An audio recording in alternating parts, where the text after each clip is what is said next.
Welcome to the Loresworn War College for Hearts of Iron 4. This course is about division design, and this video is lesson 201. What the fuck do all these numbers mean? Now in Hearts of Iron 4, your main fighting units are divisions, which are made up of brigades, battalions, and companies, and we'll get into all of that later. But for now, all we need to focus on is the fact that each of these little subunits we can add to a division change the division's stats. And before we can build good divisions, we need to know what the fuck all of these stats are and what they do. In this video, I'm going to run through what all of those stats are, what I think a better, more communicative, plain language name for the stat would be, and then explain what effect it has on your divisions. Maximum speed, or as it should be called, how fast can these fuckers go? This is one of the simplest stats in the game, and just determines how quickly a unit can get from one province to the next. Everyone in the division has to wait up for the slowest guy, so it's always set by the speed of the slowest battalion. Support battalions don't have a base speed, and always move at the speed of the next slowest unit. This is why support artillery can be a much better choice than line artillery. It's not nearly as powerful, but it not only costs way less equipment, it won't slow the rest of your division way the fuck down. HP, also known as hit points, or as it should be called, how many times can these fuckers get shot before they're all dead? Losing HP means losing actual equipment and men, and it will decrease their fighting effectiveness proportionally to how much HP they've lost. So a battalion with 15 base HP that has 10 HP remaining will be fighting at 66% effectiveness. The amount of equipment and reinforcements you need to get a unit back up to full strength is also proportional to how much HP they've lost. Organization, or as it should be called, how many times can these fuckers get shot before they stop fighting and run away like Sandor Clegane caught in a tire fire? Rarely will human beings willingly fight to the death, so the deciding factor for when a division has lost isn't usually running out of HP, it's running out of organization, which works similar to the concept of morale in other strategy games. Enemy attacks have the potential to deal about twice as much damage to your organization as they do to your HP. A division with no organization won't be able to launch attacks or maneuver until organization recovers. They can still be attacked, but will quickly try to retreat to the nearest safe province unless they've recovered some org. If there is no safe province, they risk being overrun and slaughtered down to the very last man. Recovery rate, or how quickly can these fuckers get their big kid pants back on and return to the fight after a thorough beating? Plain and simple, this is how quickly your divisions regain organization when not fighting. It's like Wolverine's healing factor, but applied to your ability to stop whimpering like a frightened corgi and go back to killing Nazis. Reconnaissance, or as it should be called, how likely are these fuckers to predict which tactic the enemy is going to use and pick a tactic that will smack it out of their hands and make them cry like a small infant? We'll cover tactics in another video, but this stat basically increases the chances that you'll win the complex rock-paper-scissors-esque intellectual pissing contest that has a pronounced effect on each combat phase. The more you have of this, the more your outnumbered and outmatched divisions will be able to be victorious against a superior enemy. Supply use, or as it should be called, good gods, how much can these fuckers eat? Okay, so it's not just food, it's also stuff like how much gas and how many bullets they need.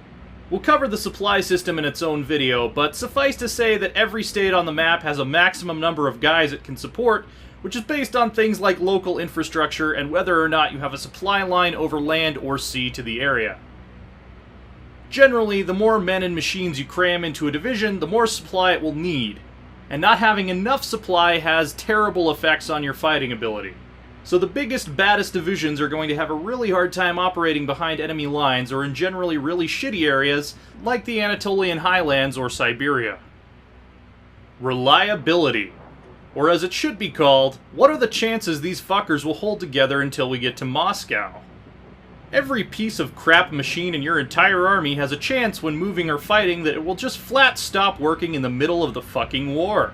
This essentially removes it from your division, causing HP damage and requiring you to replace it to get back up to full fighting effectiveness.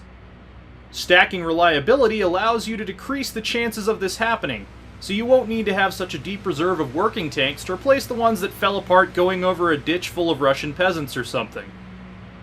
Trickleback, or as it should be called, how many of these fuckers can we patch up enough that they can hold a gun again? Getting shot kinda sucks, but if you have good enough medical equipment, it doesn't always mean you can't be sent right back into the jaws of hell where you belong, soldier. Trickleback recycles a certain number of your casualties into your manpower pool, where they can be sent right back in to reinforce their old unit or used to create a new one. Most effects that give Trickleback also reduce your EXP loss, since your wounded veterans can return to the fight and impart their valuable life lessons like don't get hit with a bullet like I did to their fellow soldiers. Soft attack, or as it should be called, how many shots can these fuckers take against squishy targets like people and horses? Combat effectiveness in HoI4 isn't so much based on how much damage you do, but how many attacks you can make. Soft attack increases your shots per hour against soft targets, thereby making you more deadly against them. Hard attack, or as it should be called, how many shots can these fuckers take against hard targets, like tanks or Stalin's abs? Things made mostly of metal plating tend to laugh off soft attacks. In fact, a division with 100% hardness, which is fortunately rare, will ignore them completely. The reverse is also true though. A unit with 0% hardness will only take soft attacks, so you should always have a mix of soft and hard attack on your divisions. Hardness, or as it should be called, what portion of these fuckers are squishy enough to go down to small arms fire?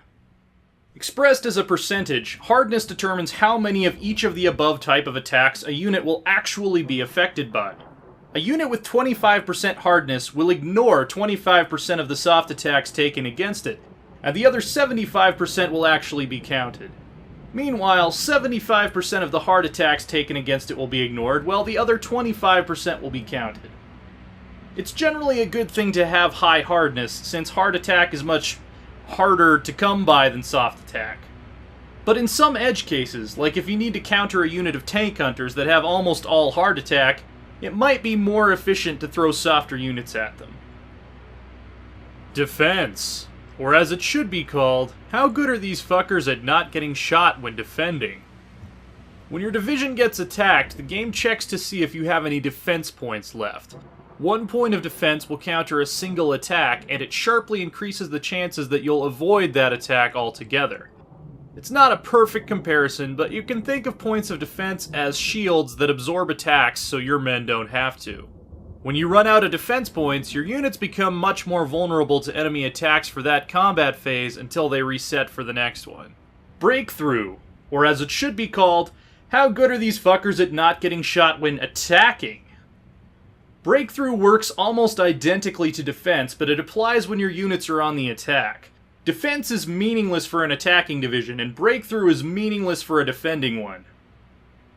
Units with high breakthrough but low defense will always be more effective when pushing the attack and seizing the initiative, as you might have guessed. Armor, or as it should be called, how likely are these fuckers to shrug off damage and get to do whatever they want on the battlefield? Armor is a complicated stat, but it basically does 3 things. It halves the number of soft and hard attacks an enemy can take at you, assuming your enemy doesn't have a higher piercing rating than your armor rating.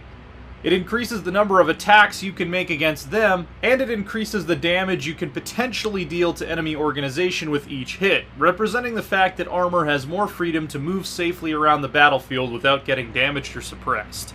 Piercing, or as it should be called, how likely are these fuckers to totally shove the enemy's armor bonuses right up their own asses? If your unit's piercing exceeds the target's armor, they lose any of the bonuses they would have gotten from being armored, and you can tell them to go eat an entire value-sized bag of dicks. Initiative, or how quickly can these fuckers get their shit together? Higher initiative increases the chance per hour that a division being held in reserve can move up into the actual fighting, assuming there's space in the combat width that their own combat width is small enough to squeeze into. Initiative also increases the rate your planning bonus ticks up when your units are part of a battle plan. Entrenchment, or as it should be called, how quickly can these fuckers find cover?